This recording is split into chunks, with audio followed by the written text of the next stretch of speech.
এবং আজকে মহাষষ্ঠী সন্ধ্যা আমার দিদিরা মায়েরাও এখানে উপস্থিত হয়েছেন।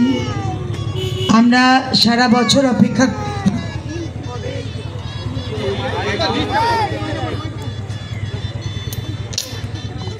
আমরা উপস্থিত হয়েছি কিরণ সঙ্গে আজকে মহাষষ্ঠী সন্ধ্যা। এখনই ঠাকুরমশাই পুজো আরম্ভ করে দিয়েছেন। আগামীকাল ভোরে নবপত্রিকা স্নান এবং মহাস্নানের মধ্য দিয়ে মহাসপ্তমী সূচনা হবে। আর দুর্গা পুজো মানেই আমাদের ভীষণ আনন্দ।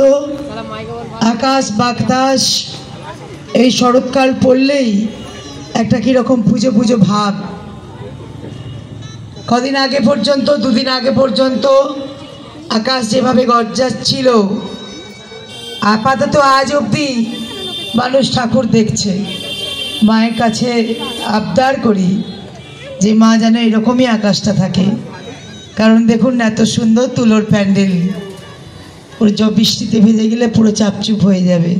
আর কত কষ্ট করে আপনারা তৈরি করেছেন, তিল তিল করে। খুব সুন্দর প্যান্ডেল হয়েছে। প্রত্যেক বছরই আমরা আসি এবং প্রত্যেক বছরই কিছু না কিছু নতুন আমরা দেখতে পাই। খুব সুন্দর হয়েছে পূজা প্যান্ডেল। এই কিরণ সঙ্গে সভাপতি সম্পাদক সহ